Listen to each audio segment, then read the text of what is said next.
Good. All right. So welcome guests and visitors. I don't think we have any, oh, we do have a couple guests here. Is there somebody that's introducing guests? Neil, I think it's you. Well, right now we have one guest. Her name's Allison, Brad's daughter. Hello. What is one unique thing that you can tell us about us? Tell us about yourself. Geez, I don't know. I just signed up for scuba diving, so I'm gonna get into scuba diving now. Cool. Yeah. We have some veteran scuba divers in the house with Caitlin and Stephanie, so you'll have to talk to them. Cool. And then we have one other visitor. Can you help me with your name? Sophia. Sophia. Gosh, sorry. We have Sophia, one other what's- visitor. What's One one other. interesting thing about you? Nothing. What's your favorite subject in school?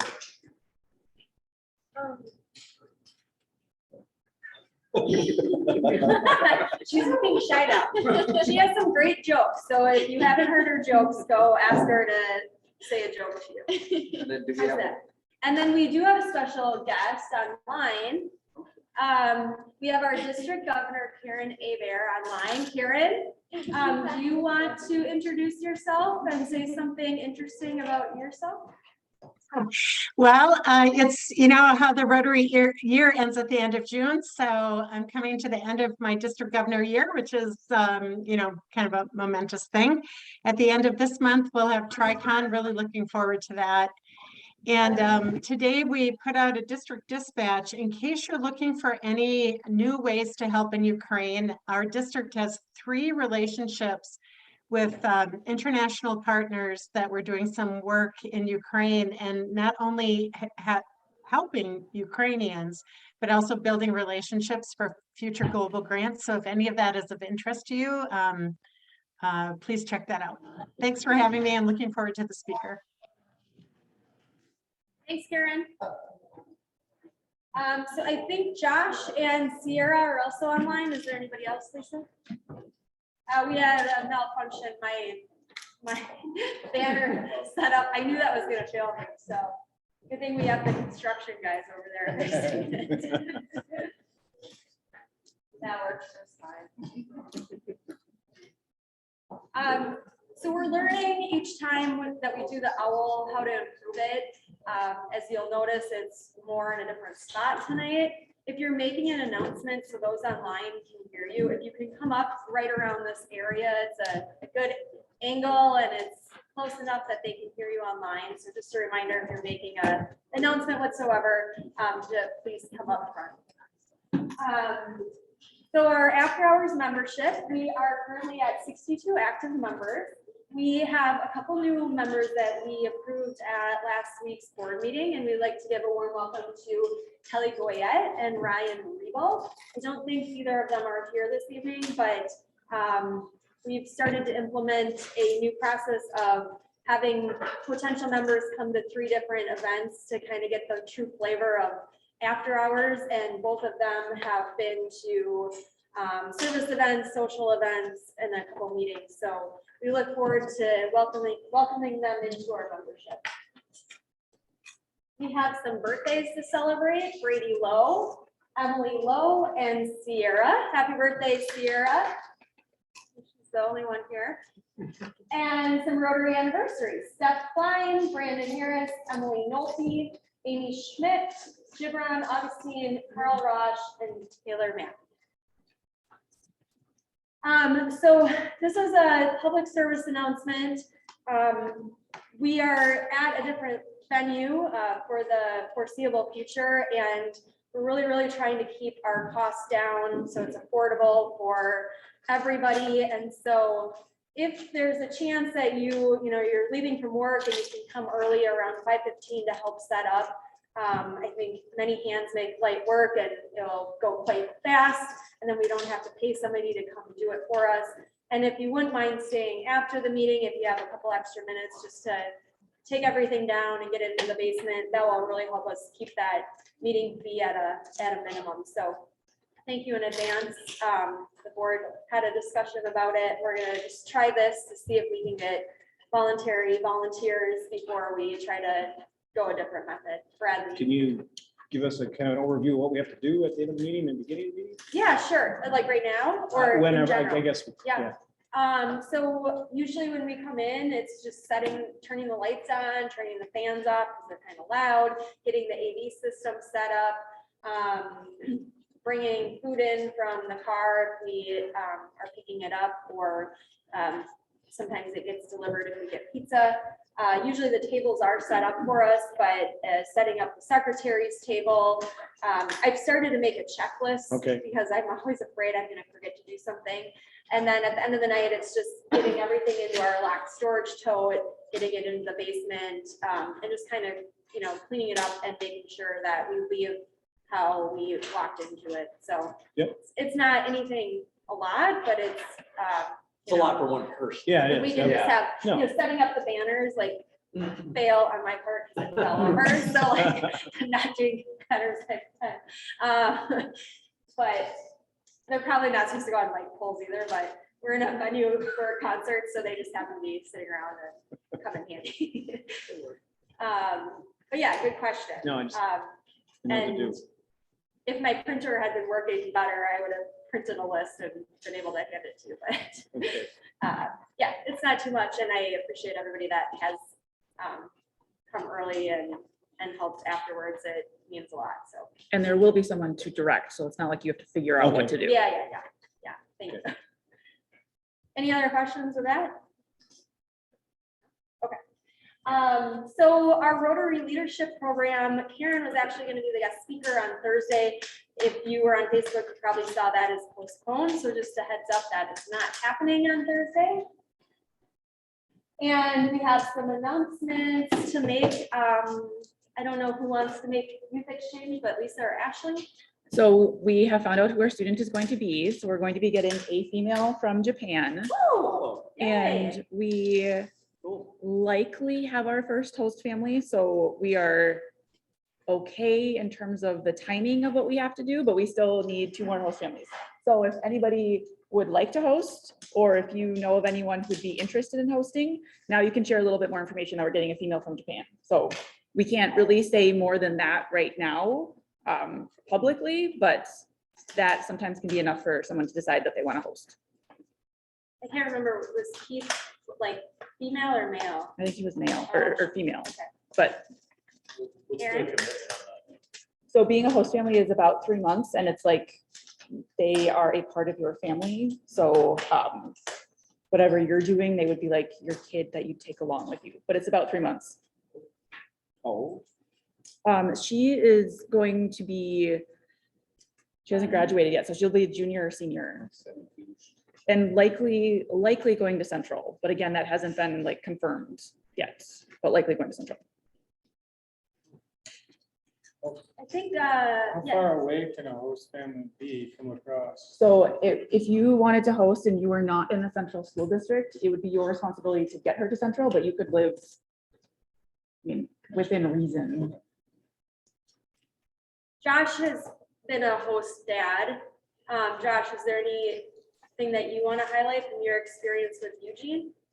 No, I think it's a great experience. I'd recommend it for anybody. I mean, if I could do it as a single dad, I'm sure that anybody, who's a lot more stable and balanced can do it too. I think it's a very good experience. You learn a lot. You learn a lot about yourself if you don't have kids. But it does help to have kids, but you don't have to. So I would definitely recommend it, and I would do it again if I was still in lacrosse. Oh, thanks. Any other questions with youth exchange? No? Okay. Karen mentioned that TriCon is coming up, April 29th and 30th. There's a few of us going, Sierra, Nathan, Bill, myself. If you're interested in going, I think food registration, Karen, correct me if I'm wrong, but that ended today or yesterday Next one. or next Wednesday? Yeah, you can still register. The room rate, room rate guarantee is off, but the rooms are still very affordable. All that's left are 2-bedroom suites. So you can buddy up, and we'd love to keep registering people. You're very welcome, and it's going to be a great time.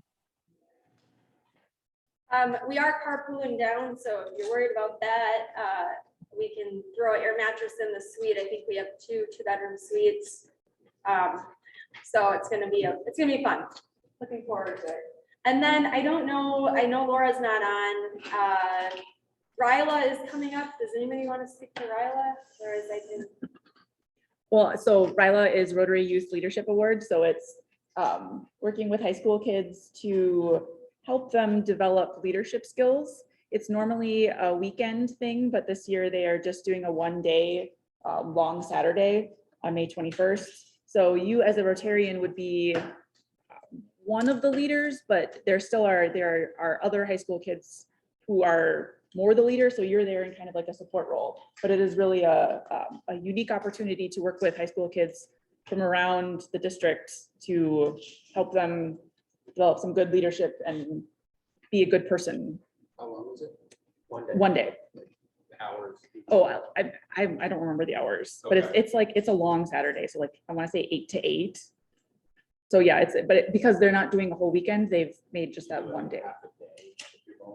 So how they normally structure things is like you're with the same group. So I think breaking it up would be not ideal. Any other questions or comments about Ryla? No? Okay. I thought we were gonna have 2 guests here tonight with us, but I think maybe they're coming next week, so we'll postpone that until next week. There are some area Rotary events coming up. The first one being the Holman Area Rotary Service Auction. I know that the first raw table is officially full. If you are not on that, you can still buy single tickets, or if there's enough people to put together a second table, we can look at doing that. It's a lot of fun. And I'm sad I won't be able to go this year because I have to go to something else, but that is May 6th, down at the waterfront. The Hilltoppers Spring Port Q is also coming up. If you haven't gone and gotten Hilltoppers Port Q, I highly recommend it. It's the best, like $8 or $10 you'll spend all week. I usually buy like 4 or 5 dinners because it's like 2 meals in itself, and it's delicious. There's, I think, 3 of their Rotarians that have this secret butt rub that they do overnight. That's what it's called, right? Butt rub, right? And they spend 24 hours overnight smoking this meat, and it's delicious. So I highly encourage that. And then Rotary Lobster Fest is coming up June 17th. So that is usually at Colgan Air Hangar, and it's always a good time. They have music, and it's pretty fun. So who's that? Caitlin, I'll turn it over to you as service. Sure.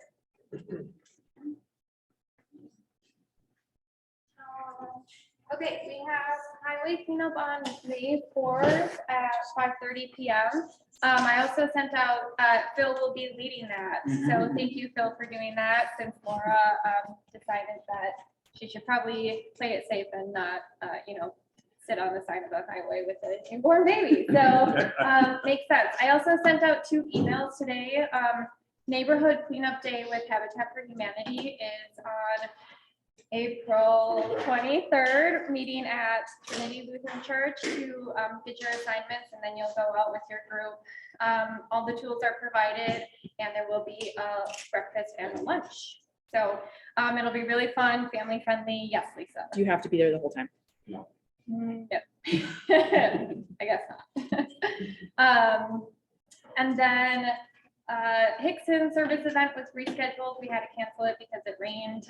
So that is scheduled for April 28th. It's a Thursday, 5:30 p.m. We'll meet at Upper Hickson by the weather station.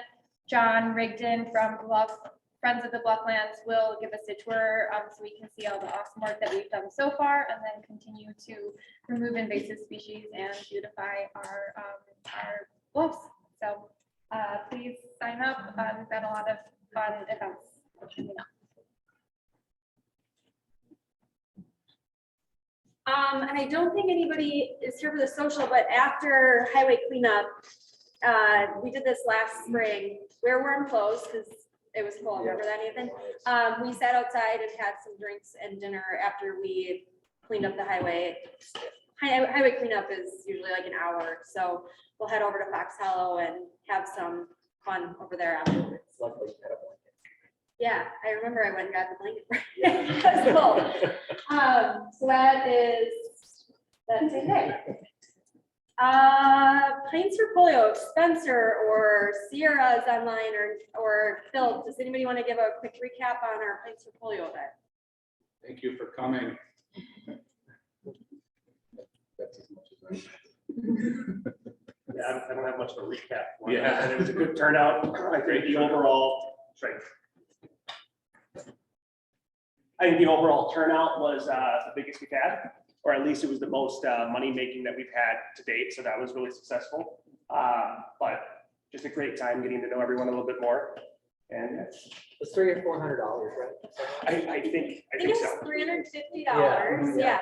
It was a fun time. We had a couple Rotarians from Pullman that came.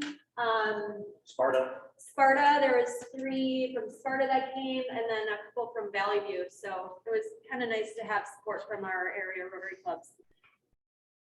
And AJ was there, of course, too. And all that, AJ's like not really a guest anymore because she's like a fixture in the club. So there's a fixture in the club. So welcome, and hopefully you'll be joining sooner than later. and people enjoyed their raffle prizes. The raffle prize. Oh yeah, the beer. Yeah. And what's nice is that money's still matched, I think, right? Yes. So every dollar for Plains Portfolio gets matched gets matched by the Gates Foundation. So every dollar turns into $3. And every dollar donated turns into a vaccination. True. Yeah. The average cost to vaccinate a child for polio is $3. Yeah, it was fun. Thank you to those that planned that. It was a well-run event, and I think we took over Turtle Stack, and they were happy that we were there that evening. I wanted to give a shout out to Laura. She's not on tonight, but she won our Rotary March Madness pool. She got first, second, and third place. So I just hit her up next year. I was horrible in all mine, but. Public image announcement, our t-shirts are ready to be ordered. We will take orders through, I think, the 28th of April. There's 2 different color options. You can order both. They're $12 a piece. The dark gray sample is back there. There's a small and a large if you want to see what the sizes, how they are. There's also a couple samples of quarter zips that are back there. Check them out. Give me your opinion on whether or not you would order it. We'd have the Rotary After Hours logo embroidered on it. And the blue ones would be $35. The gray ones would be $40.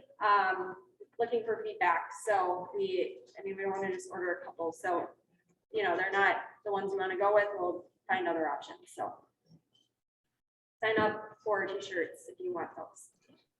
There's also business cards that have been ordered on the table. Take a few of those, put them in your wallet, put them in your purse.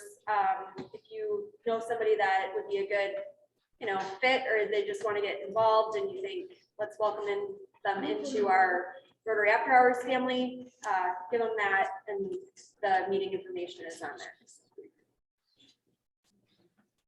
And we have one final announcement before our speaker this evening. So it was almost 2 years ago, our president, Josh Mancy, who was also the district foundation chair, raised the question, can we consider doing a significant project here locally? So often we do district grants, international grants abroad in third world countries, but we know that there's need here locally too. So he said, why couldn't we do something here? Not a bad thought. So there was a committee with 9 different representatives from the area Rotary clubs that came together, and a lot of people went out. Well, there's several people that went out and searched for projects in the community, talked to key stakeholders, the community or the Lacrosse Community Foundation, Lacrosse Education Foundation. I'm saying these wrong, but so the people that really know some of the pressing needs in the community, what they are. And there was 9 projects pitched, and the mobile clinic for St. Clair Health Mission was ultimately selected. The project cost 240 grand, meaning that we, the Rotary clubs together, had to raise $80,000 in order to secure a match from the district and from Rotary International. 11 members of our club actually donated to this project. And the clubs overall raised over $175,000, well in excess of our $80,000 goal.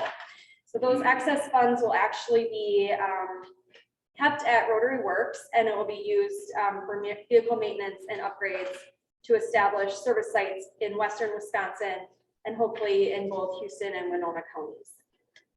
So I'm going to turn it over to the ringleader of this project and our president, Josh Mancy, to do the honor reveal. And I'm going to do a drum roll so that we can, really get into it. Wait, hold on, let me do that again.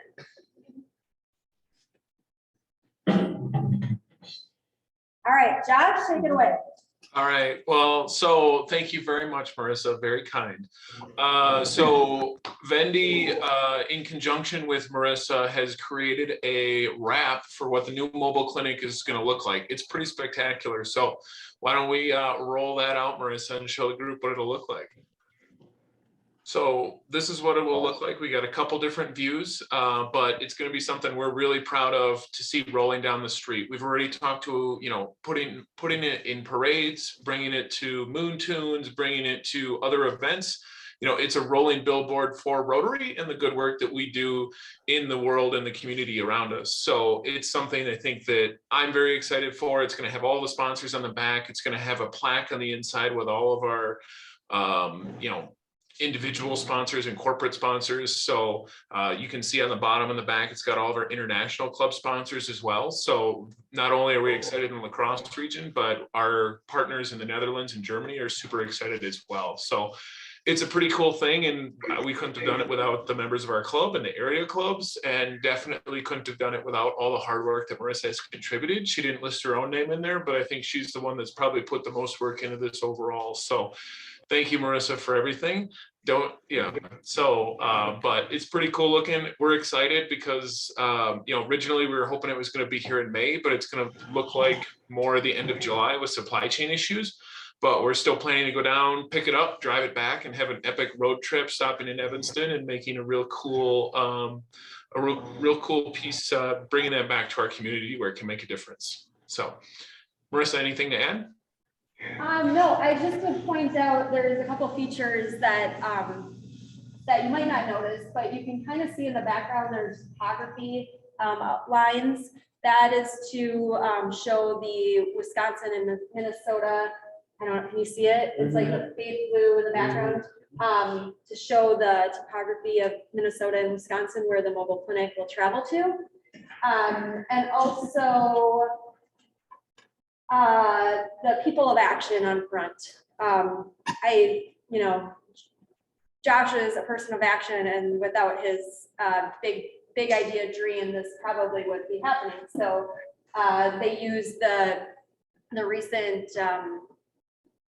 public image campaign stuff, I don't even know what you call it, to bring in to the mobile clinic, which I think is pretty cool. And then like he said, the sponsors are on the back, the Rotary clubs. And because this was international grant, we needed to find international clubs to help financially support it. So you'll see the 3 from the Netherlands on there and then 1 from Germany. So pretty cool. I'm excited to see that rolling down the street, and we will have a welcome party.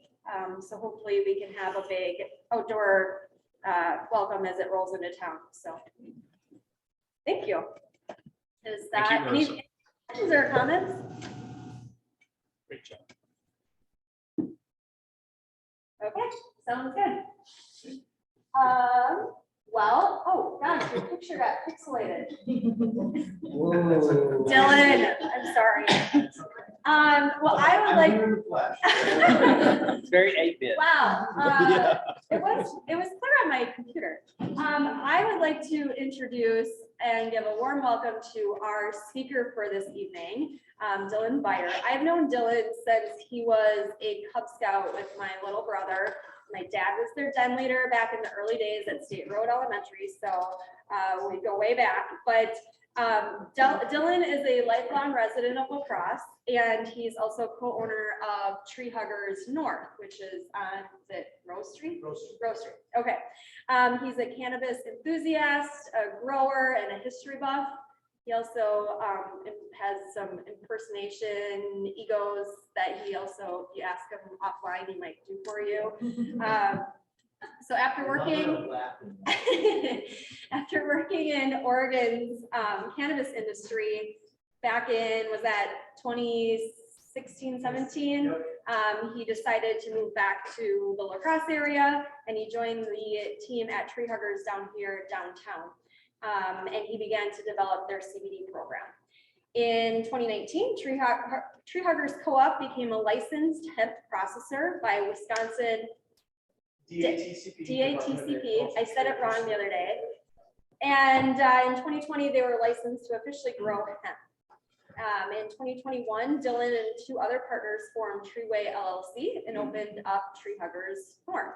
And that location specializes in hemp and CBD products and currently operate a perpetual indoor garden with roughly 500 active plants. So without further ado, I will turn it over to Dillon.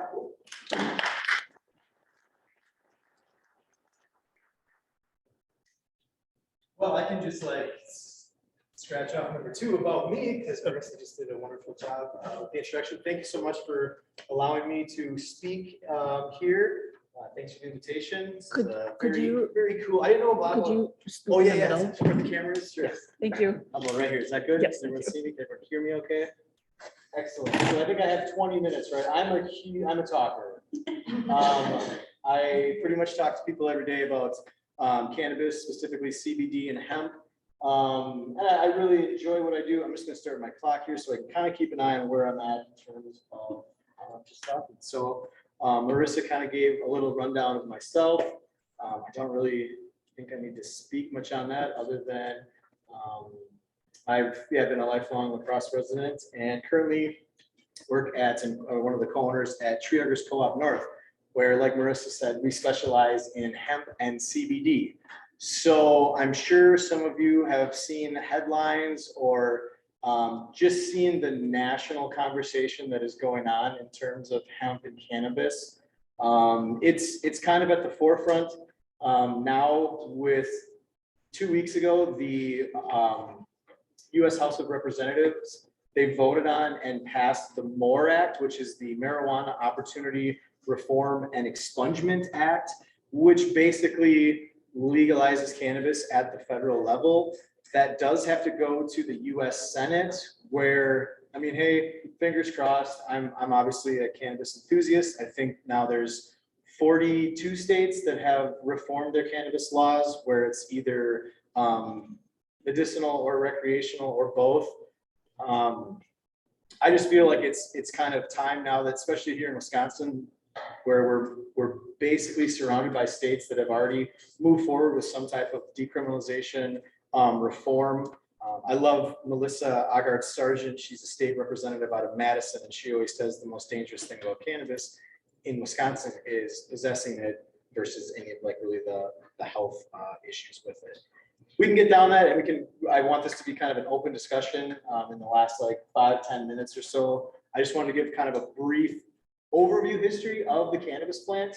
So many people, they hear the word marijuana and they think the devil's lettuce, or just they get kind of a negative connotation about the plant, when really we have forgotten so much history about the plants. It's actually been a part of human history for a very, very long time.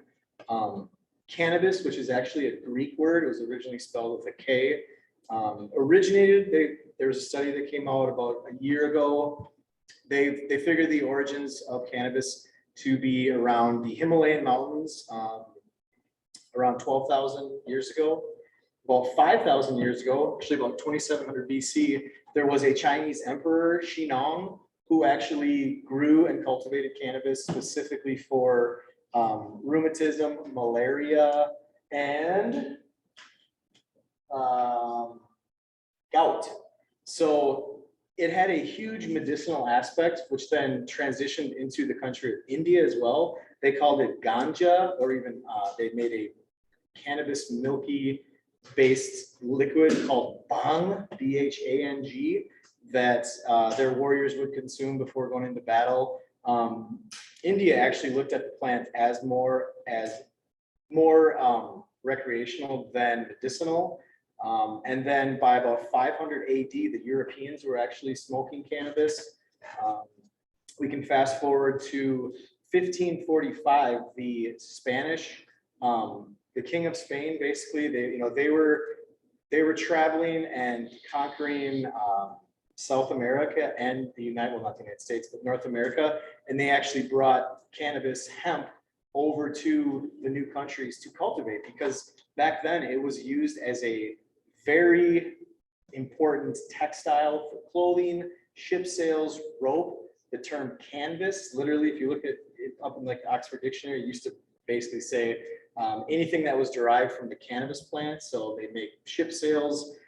It was one of the largest agricultural crops that was used in our world.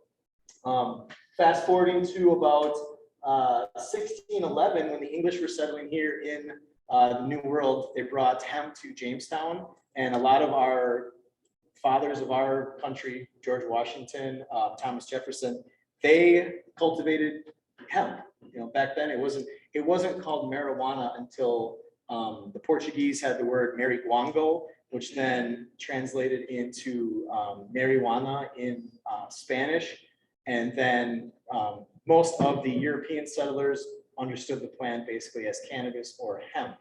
So there's a lot of different names for it, but it was used as an agricultural crop for many, many years. By about it was about from 1850 to 1942, cannabis was actually in the US pharmacopoeia, so it was used as a medicine. The American Medical Association really wanted to do more studies on it. It was an Irish physician by the name of William O'Shaughnessy. He really did the groundwork for a lot of the cannabis studies. He actually traveled to India, where he did numerous tests and studies for rheumatoid arthritis and a whole different other hosts of symptoms and diseases, epilepsy and seizures in small children. So the United States, we actually recognized cannabis as a medicine up until about the 1930s. 1910, you have the Mexican Revolution, and we had a lot of Latino immigrants migrating up to the United States. They preferred to use cannabis over alcohol.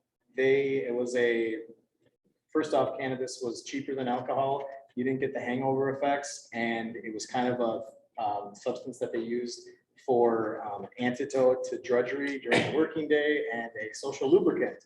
So there were some folks, let's say, in our government and in our sort of Anglo society of the United States that did not like immigrants coming up to our country, and they basically started to really introduce the word marijuana as a negative connotation. So that's where the term really started to take off in about the 1930s.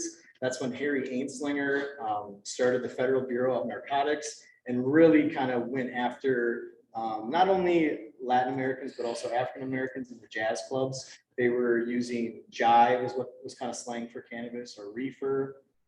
Louis Armstrong, who was a huge proponent of cannabis, got busted for offering a joint to a drummer who was an undercover agent. He almost spent 10 years in prison, but because he was one of the most popular African-American celebrities / musicians at that time, he got out in about 7 days, and always was very cautious with his cannabis use moving forward and stuff. So we have, unfortunately, kind of a rough history with the plant.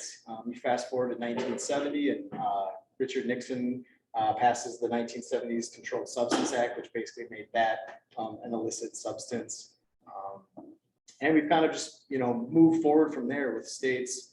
Now, 1998, California, which actually was the first state to ban cannabis in 1913, They were the first state to actually recognize its medicinal use in 1998, I believe.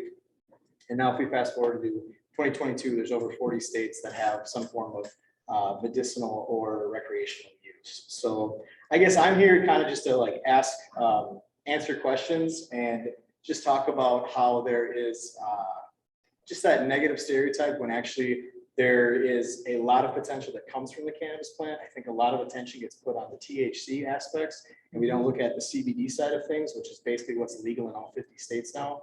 CBD is the non-psychoactive component of the cannabis plant, whereas the THC is the psychoactive component. Those two cannabinoids are the two major cannabinoids that come from the plant.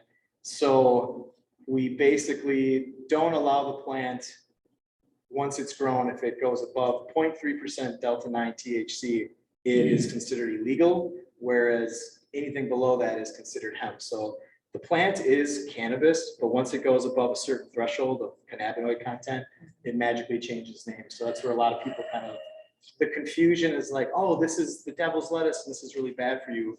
Whereas it actually has a lot of medicinal potential that for years, other countries were actually doing studies. The United States was barred from doing any research other than the University of Mississippi.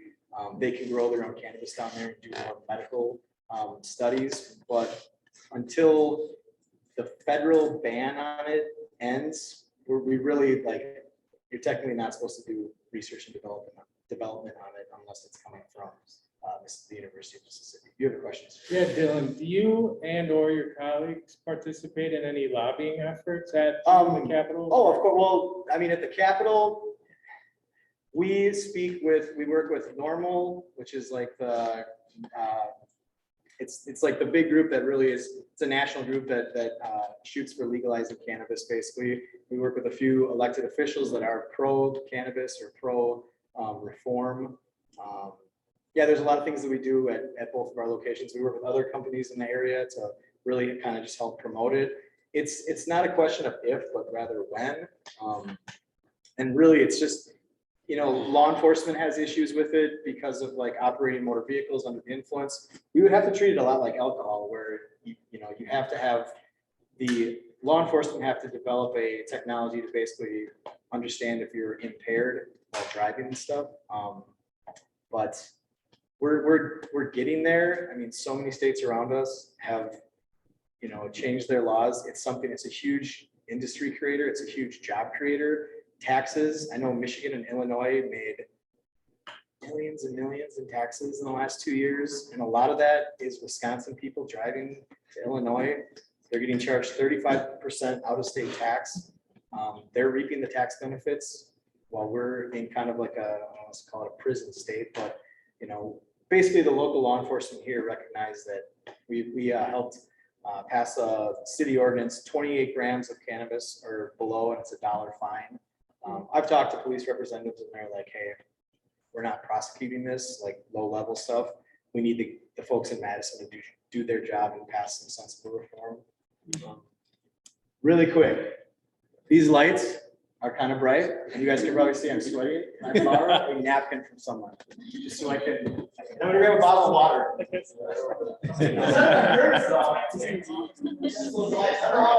don't know how the mediums do it. They just have the light counts on. I need just a glass of water. Thanks, guys. Sorry. Probably just take your shirt off. So like what we do at the store, we have a lot of people that come in and they have a lot of questions, which is understandable because being in Wisconsin, we don't have what I call like the lit market, which Canada, great example, legalized cannabis in 2012, whereas a lot of Canadians were like, oh, we're still going to get our cannabis the way we've always been getting it, which has been through what's called like the black market, where it's, you know, it's an illicit trade and stuff.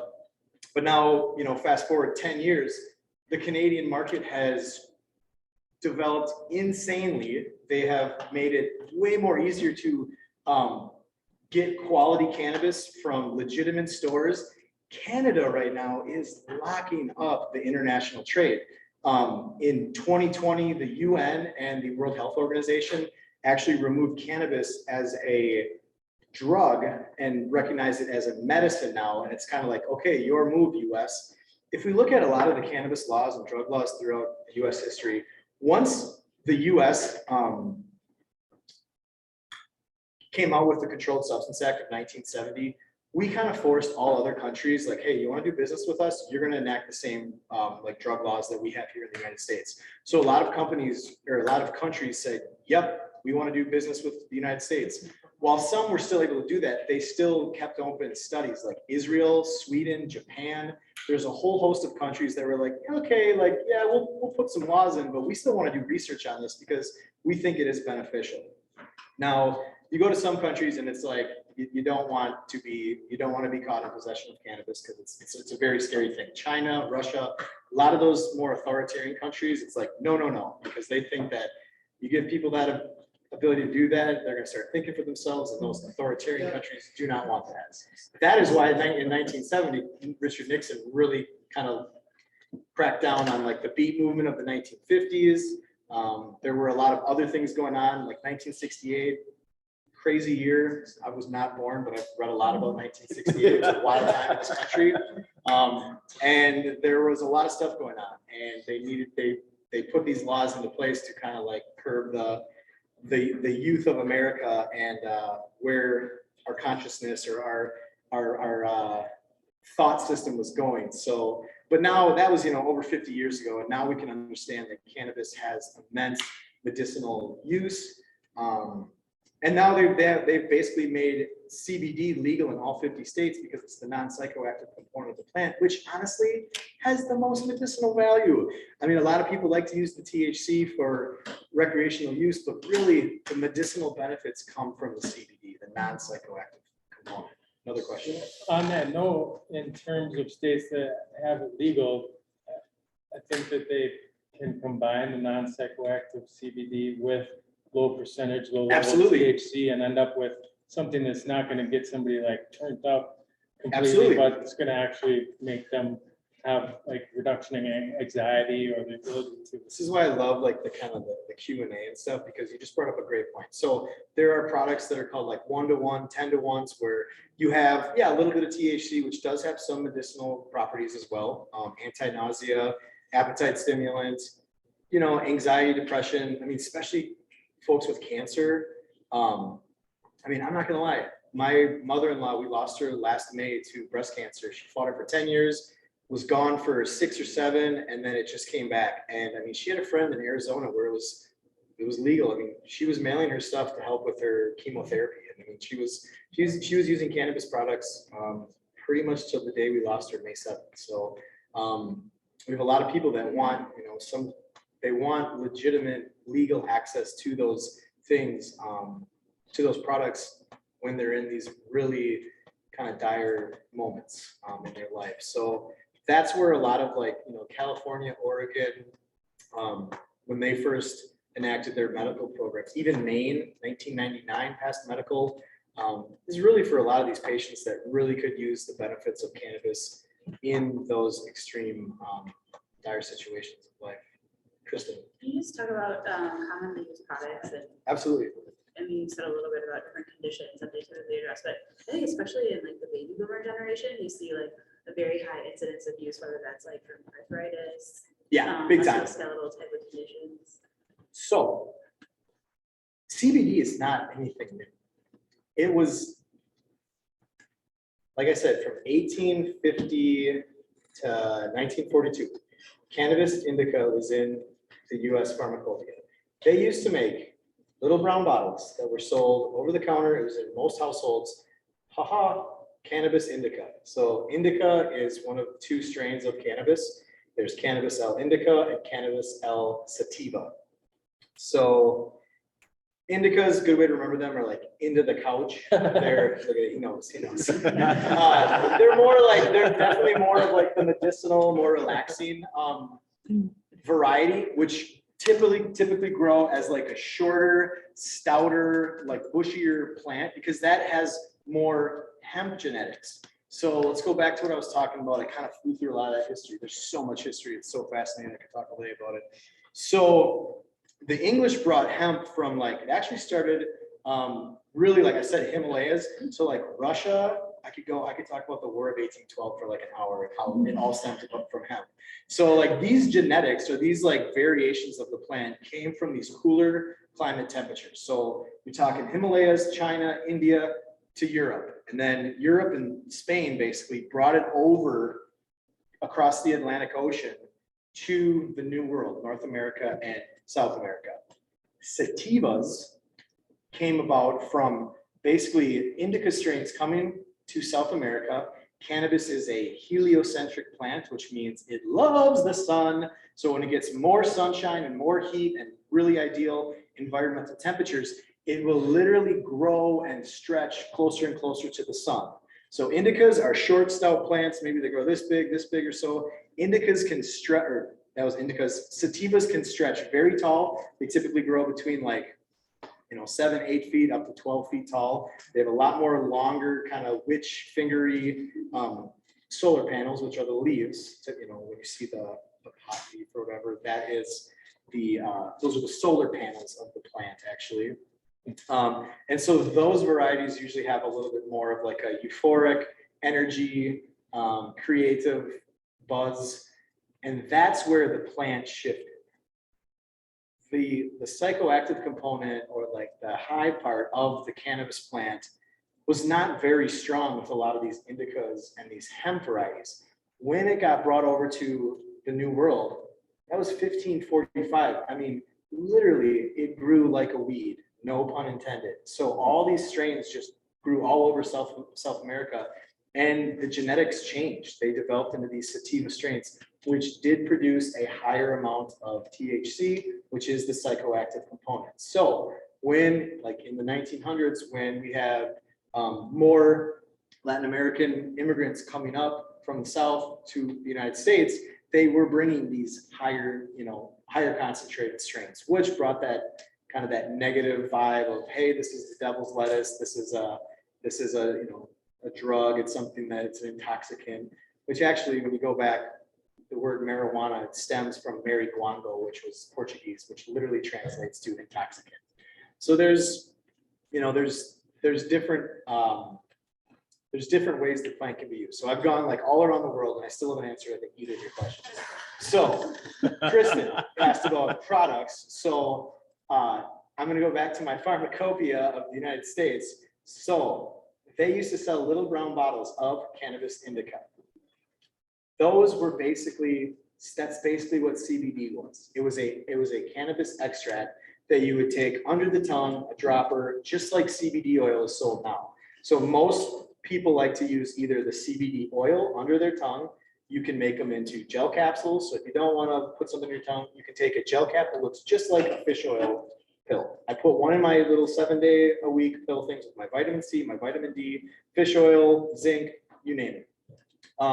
There's also topical creams now that people really like. If you're looking for something more targeted, where it's like, hey, my elbow kills, you can get a topical, which is more local or more targeted. That's going to go there and help with inflammation and arthritis. The Egyptians have crazy hieroglyphs talking about cannabis.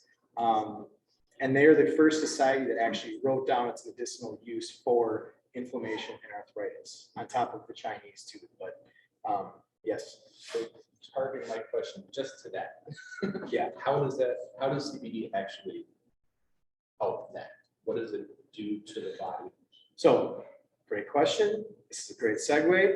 Your body has what's called the endocannabinoid system, ECS. Think of it as two major parking lots in your body. Your CD1 receptor sites is your nervous system. That's going to be like brain, pituitary, even down to like your spinal cord a little bit. And then your CB2 receptor sites are mostly your key vital organs, and then points of movement. So like, elbows, knees, stuff like that. So you have like receptor sites. Cannabinoids, which, we're basically talking about CBD and THC. There are 130 different cannabinoids that come from the cannabis plant. We've really just cracked the surface on CBD, THC, CBN, which is great for sleep, and then CBG, which is actually the mother of all cannabinoids. We're talking about molecular shapes, right? They're mostly made up of carbon, hydrogen, and oxygen. So all these cannabinoids have a very similar shape. Like, let's say anybody ever put together Legos. You have like a base set of like, hey, this beginning part is going to be 10 pieces and it's all going to be the same. And maybe you have to make like 10 of those specific pieces. They all start with the same molecular shape, which is CBG, cannabigerol. As the cannabis plant matures and grows, those cannabinoids actually convert, and more molecules are added on, and they convert to other cannabinoids, or they like form into other cannabinoids, CBD, CBN, CBC. There's a whole bunch of them. So with your point about like the topicals, so basically it works its way into your skin, into your system, and helps to relieve inflammation. Basically, so I'm not a doctor, so like I can't really like say how all this stuff medically works. It's actually a lot of CBD stuff, because of the federal stance, like it's not approved by the FDA and stuff. It's all basically anecdotal, but again, humans have been using it forever. And in the 40s, the American Medical Association wanted to move forward with a lot of studies. They were really kind of just scared straight. Over 4,000 doctors were thrown in jail between like 1938 and 1947 for prescribing cannabis. Yes. So why was the University of Mississippi the only one allowed to? That's a great question. I don't know why they were the only one. I feel like, so I have a big, thick book. It's called the Cannabis Health Index. And it basically has all the studies done on cannabis throughout the world in the last like 200 years. There are other universities that did studies, but it was more like non-human studies. They were always on like on mice or different animals. And they were, it was mostly like CBD stuff, where we're still using hemp. But most of the major studies on humans had to come from the University of Mississippi. Why they got it, I don't know. That's a great question. I'm gonna find that out. Yes. Have pharmaceutical companies been fighting this, or are they jumping on board as a medical aspect? Because like it's gonna be way cheaper. Yeah. A lot of medical. Well, that's the funny thing is, the pharmaceutical companies used to sell it. They used to sell the Lilly pharmaceutical. I have all these pictures of these old cannabis bottles and stuff. The issue is, who has the patent on apples? Who has the patent on pine trees? Who has the patent on avocados? You can't patent something that grows in nature. But you can in arthritis medication. Well, depending on, so you asked a great question, because there are a lot of big time pharmaceutical companies that are now looking into creating patents on the uses. So like GW Pharmaceuticals, big time cannabis kind of pharmaceutical company, they have the patent on using cannabis as like oral spray. It's called Epidiolex is the drug, and it's specifically for seizures and epilepsy. So there's going to be a bunch of like, I'm already reading up on like, there's patent warfare going on where certain companies are like, hey, we wrote the patent on using cannabis in an oral spray with this, and that. So like, that's where it's going to get really interesting, is because you have so many different like mom and pop like dispensaries and places, and then you have big pharma that's like, well, this has to be FDA regulated and all this stuff. So another fun fact, and I want to like get the patent number printed and have it posted at the store. The United States government has the patent for using cannabis as medicine. They applied for it in 1999 and were awarded it in 2001. It's a simple Google search, like United States patent, cannabis use medical. So that's really interesting. It's like, why did they apply for that back in 1999, which was the first year that California went medical and stuff. So it's like, is the federal government wanting to, and that's what Canada does. Canada's is all like, it's all federal. It's all through the federal government. I was on a panel back in September at the public library with one of the founders of Carbon Cannabis in town here, UW-Madison hemp research gal, and myself. And there were a lot of, like, there's different views on, like, do we want the federal government kind of overseeing everything, or do we want to keep it at the states? I just want sensible reform. That's what I want. And I know it's tough though when you have all these different states doing their own programs and their own systems. I think we need some type of, federal stroke of the pen, which could be just, hey, let's just remove cannabis from the controlled substance list. That to me, that's the easiest thing to do right there. Then it's now no longer a controlled substance. It's federally legal, and you can let the states kind of, I guess, manage it how they want to. But that opens the door for interstate trade and commerce within the United States. Right now, it's illegal for anyone in Illinois, any company in Illinois, to sell any of their cannabis products to anyone in Michigan, like over the state lines. Like you can't be a company and send your stuff. But it's legal in both states. But it's legal in both states. But because there's no federal, you can't do that. So Marissa, I'm sure I'm probably way over my time limit. That's okay. We are at time, but I think if you guys have additional questions or comments for Dillon, if you could stick around for a couple minutes, I'm sure. I really appreciate your time. I just really want people to like really think, just kind of think not deeply about it, but just like common sense. And like, I'm sure everyone in this room has somebody that could probably benefit from cannabis. And it's really just kind of educating yourself. Come get educated. Yeah, thank you for your time. I could talk all day about this.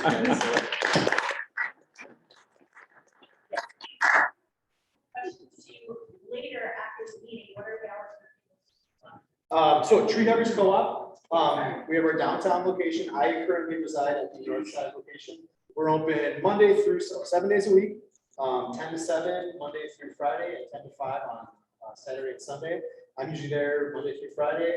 You can reach out on our Tree Huggers Co-op Facebook page. If you ever have a question, you can directly message us. We do have a YouTube channel as well. A lot of this, there's a little, I used to do 20 tip of the days. It's been a while because I've been so busy, and I got a 14-month-old kid right now. So been really busy, but a lot of fun information, stuff that I kind of went over today, a little tidbit, like 2-minute videos. Yeah, feel free to call the store. I appreciate your guys' time. I totally lost my stopwatch. We should see that. Yeah, 30 minutes. So with the storm coming in, my dogs are freaking out, and so we gave them CBD pills, and it like plonks them out for the rest of the night. So especially with storms, it's like give them CBD because that's the only thing that will calm them down. Every mammal has an endocannabinoid system. We're meant to consume cannabinoids. We wouldn't have a system if we weren't supposed to. They're like keys fitting the locks. So 2 parking lots, parking lot 1, parking lot 2. Also, just as a personal testimony, my cousin and my aunt both go and see Dillon because he's so knowledgeable. My aunt has arthritis bad in her hands. She's a ceramic and paint, so it really bothers her when she can't do that. And they love Dillon because he's so knowledgeable about what products they should use. So go see him. Probably talking. I don't usually sweat. I'm gonna have to tell Matt that he has to do stuff because that's all he's doing. But so with that, if you have extra questions, you can hit them up after. But we will. Our next meeting is a big one. I hope every single one of you are here. If you don't see somebody here that should be here, tell them to come to the next meeting. It's Shark Tank. There's going to be at least 2, 3, maybe 4 pitches on projects that we will use our hard raise funds from Ugly Sweater to go towards, and then we'll apply for a district grant. It's going to be fun, and it's awesome if everybody's here. So please make sure you're here 4th Tuesday. And with that, if you could please rise, we will do the 5-way test. So of the things we think, say, or do, is it true? Is it fair to all concerned? Will it build goodwill and better friendships? Will it be beneficial to all concerned? And is it fun? That's it. Keep this with you. Thanks for joining, Karen. Thanks for having me. So Sierra, where were you? Where did you come back from?